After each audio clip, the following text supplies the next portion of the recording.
Shalom, hermano. Vamos a seguir entonces conversando sobre el Yom Kippur. Como estábamos comentando, queremos mostrar a nuestro Mashiach aquí en esta festividad. Vamos a centrarnos entonces en los dos machos cabríos para demostrar el poder y el alcance del sacrificio de Yeshua por el derramamiento de su sangre. Vamos a ir a Levítico 16, versos 8 y 10 nos dice lo siguiente. Y echará suerte a Aarón sobre los dos machos cabríos, una suerte para Adonai y otra suerte para Azazel. Y hará traer a Aarón el macho cabrío sobre el cual cayere la suerte para Adonai, y lo ofrecerá en expiación. Mas el macho cabrío sobre el cual cayere la suerte para Azazel, lo presentará vivo delante de Adonai. Ponga atención, vivo delante de Adonai, para hacer la reconciliación sobre él, para enviarlo a Azazel al desierto. El verso 20 nos dice lo siguiente. Cuando hubiera acabado de expiar el santuario y el tabernáculo de reunión y el altar, hará traer el macho cabrío vivo. Verso 21. Y pondrá Aarón sus dos manos sobre la cabeza del macho cabrío vivo y confesará sobre él todas las iniquidades de los hijos de Israel, todas sus rebeliones y todos sus pecados, poniéndolo así sobre la cabeza del macho cabrío, y lo enviará al desierto por mano de un hombre destinado para esto. Esto es lo que nos enseña nuestra sagrada Torá. Y aquí es donde cabe la pregunta. ¿Sobre qué animal se confesaban los pecados, las rebeliones y las iniquidades? La respuesta, por supuesto, es sobre el macho para Azazel. El judaísmo tiene una explicación referente a lo que se hacía con este animalito. Primeramente, la Torá nos enseña que este animalito era sacado fuera del campamento. Era llevado fuera del campamento, y acabamos de leer que dice que lo llevaba un hombre destinado para esto. Bueno, el judaísmo enseña algo precioso en relación con este macho cabrío. Se enseña de que era llevado por un hombre al desierto, pero este animalito no se dejaba vivo, sino que se desbarrancaba en un lugar, se despeñaba, de tal forma que el animalito, por supuesto, moría también. No es que se dejaba vivo por el desierto. Y se enseña que cuando se llevaba a este animal fuera del campamento, a la entrada de la tienda se ataba una cinta roja. Y si todo ocurría como estaba establecido, y si Adonai perdonaba los pecados del pueblo, esa cinta roja se tornaba blanca. Esto tiene relación a lo que nos enseña el profeta Isaías. Venid y estemos a cuenta con Adonai, como proclama el profeta. Si tus pecados fueran rojos como la grana, vendrán a ser como la blanca lana, como la blanca nieve. Bendito sea el Santo de Israel. Pero tenemos que considerar una parte muy importante del día del Yom Kippur. Y es que Yom Kippur no perdona todos los pecados, sino solo los pecados de tipo involuntarios. Escuche esto. Yom Kippur no perdona todos los pecados, solo los de tipo involuntario o por hierro, y sí incluía algunos voluntarios. Por supuesto, vamos a explicar todo esto. En los sacrificios y también considerando los diferentes tipos de pecado, la Torá nos enseña que hay uno de tipo hatat, que se llama, que es el pecado de ignorancia o involuntario. Aquí aprendemos de que la ignorancia no exime de pecado como nosotros pensábamos, como creíamos. Y la Torá nos da algunos ejemplos que me gustaría que ustedes después revisaran estos textos. Levítico 5, 18, Número 15, 27, 30. Existe otro también llamado Asham, y este es cuando alguien salía afectado por la acción que generalmente incluía un acto de restitución. Ahora bien, el judaísmo enseña que Yom Kippur, como decíamos, no perdona los pecados contra el prójimo. Vale decir, si yo pecaba contra mi prójimo, Yom Kippur no perdonaba esos pecados. Yo mismo tenía que ir y pedir perdón y restaurar. Fíjese que esto es importante. Estas son enseñanzas del judaísmo. Estas son enseñanzas que han levantado también los sabios. Bendito sea el Eterno. De manera que Yom Kippur entonces perdona los pecados realizados contra el Eterno. Ahora, como dijimos, también incluía algunos de tipos voluntarios que los vamos a explicar. Entonces, entendemos, hermanos amados, que Yom Kippur tenía entonces sus límites. Vale decir que no perdonaba todos los tipos de pecados, como dijimos. Porque también existen otros tipos, valga la redundancia, de pecado que la Torá les llama, por ejemplo, el de tipo pesha. Pesha es ofensa, pecado, prevaricación, rebeldía, traición, transgresión, iniquidad, maldad, etc. Otros también llamado abón, que es perversidad, falta, maldad, delito, pecado, etc. Estos eran pecados ya graves y también eran pecados de muerte. Vale decir, no existía un sacrificio por este tipo de pecado. El infractor moría irremisiblemente. Ahora bien, en el sistema levítico no todos los pecados tenían perdón, lo que acabamos de decir. Vale decir, existían entonces pecados de muerte, que si alguno cometía tal pecado, no había ofrenda o sacrificio posible, el tal moría. La Mishnah, en el tratado de Keritot, enumera 36 tipos de pecado o prevaricaciones por la cual el hombre era cortado, tanto de el pueblo como también moría. La Torá también nos da algunos ejemplos al respecto. Tenemos en el Éxodo 12, en el verso 15 en adelante. Tenemos también en Levítico 17, versos 3 y 4. Y luego lo puede ver en el verso 8 y 9.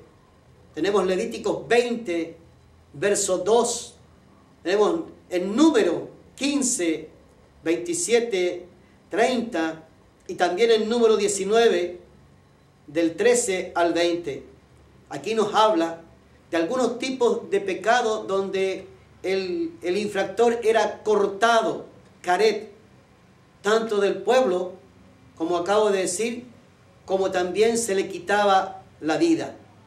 Y es así como estos 33 pecados o prevaricaciones que están enumerados en este tratado son del tipo, por ejemplo, aquella persona que infringía el Shabbat, o aquel que comía sangre, el que blasfemaba contra sus padres, el que cometía actos sexuales que están prohibidos en las Escrituras, por ejemplo, dormir con la hermana, o todo esto de tipo, el adulterio.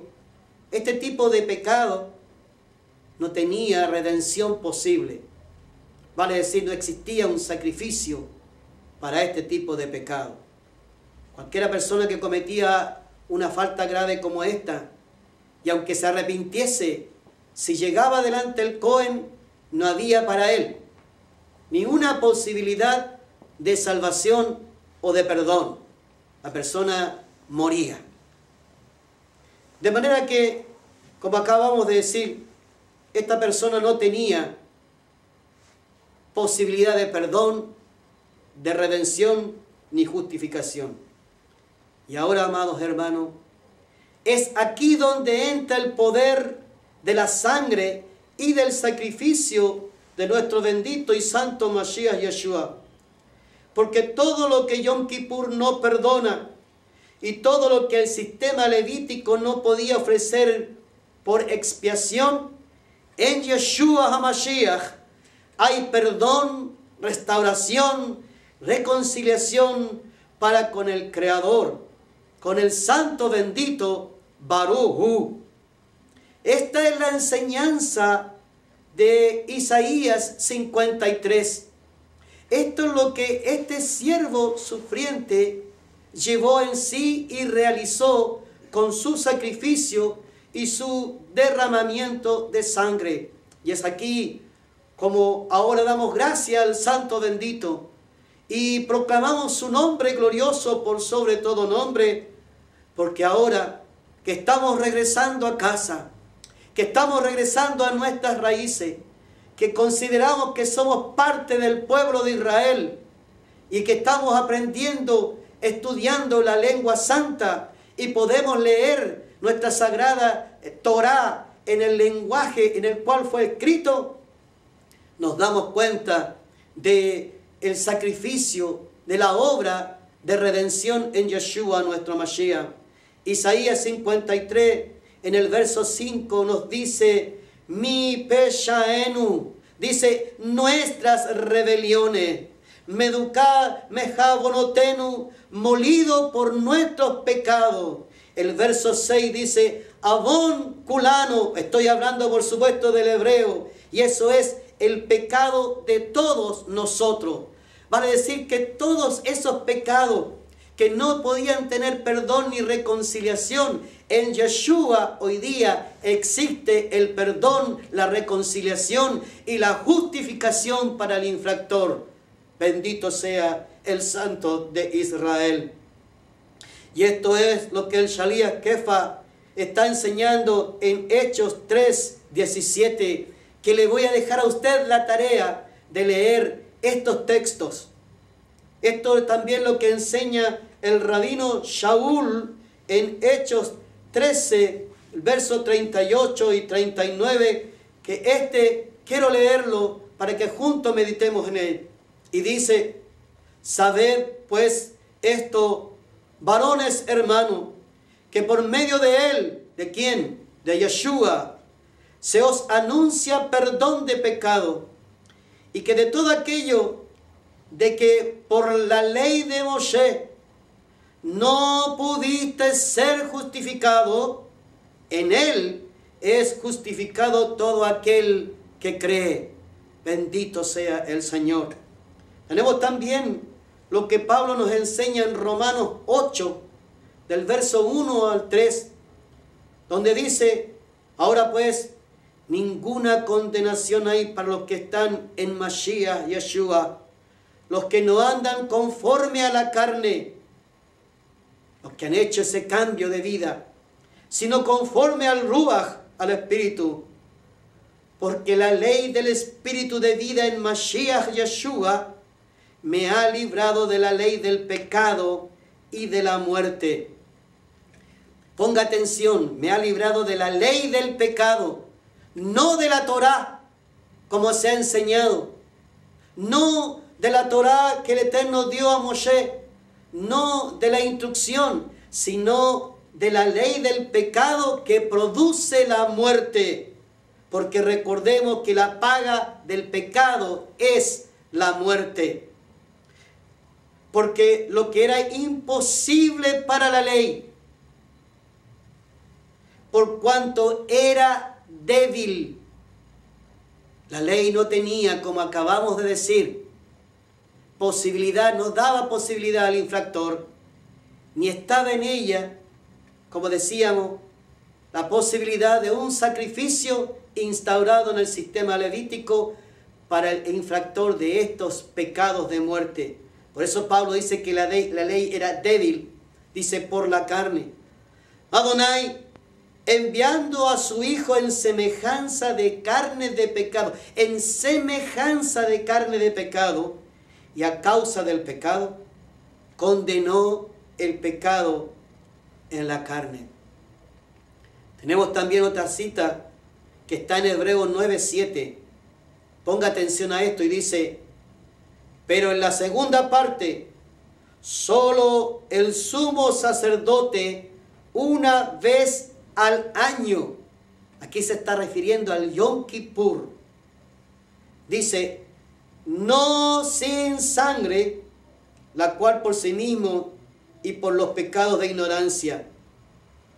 En esta parte, pero la segunda parte, solo el sumo sacerdote entraba entonces en el lugar santísimo y dice, no sin sangre, la cual ofrece por sí mismo. Veíamos que el becerro que se apartaba en este día era para que el Cohen y su familia hiciesen expiación, tanto por él, el sacerdote, como por su familia. Dice, la cual ofrece por sí mismo, dice, y por los pecados de ignorancia del pueblo. Ignorancia. Estos son los pecados que perdona Yom Kippur, no los que estamos comentando acá. Bendito sea el Eterno. Isaías 59:20 nos dice, y vendrá el Redentor a Sión, y a los que se volvieren de la iniquidad, tipo pecado Peshat, Avón, como acabamos de comentar, en Jacob, dice Adonai. Y estamos terminando con esto. Fíjese esto. Yeshua fue el Cordero en Pesaj. Cumplió con todo lo que estaba establecido en relación a este animalito inocente que se sacrificaba como tipo, como sombra de nuestro amado Mashiach. Yeshua cumplió con todo eso. Él fue sin pecado, entró 4 días antes a Jerusalén y murió cuando se sacrificaba el cordero de Pesaj, un 14 de Nisan, entre las 2 tardes. Pero ahora en Yom Kippur, donde tenemos a nuestro Mashiach, aquí está Yeshua, en el Shivo para Azazel. Porque así como a este animalito se sacaba fuera del campamento para ser llevado al desierto y sacrificarlo allá, así Yeshua también fue sacado fuera del campamento y fue sacrificado por nuestros pecados. A este animalito, al chivo, lo llevaba una persona. La Escritura nos enseña, conforme a Isaías 53, cómo él fue llevado por sus trasquiladores. Pero si esta sombra no alcanza, el pacto renovado nos dice en relación con Yeshua, cuando él iba camino al Golgotá, un hombre llamado Simón de Cirene le ayudó con la estaca, de manera que Yeshua no hizo el camino solo, sino que alguien también lo llevó. Shalom, que el Eterno le bendiga.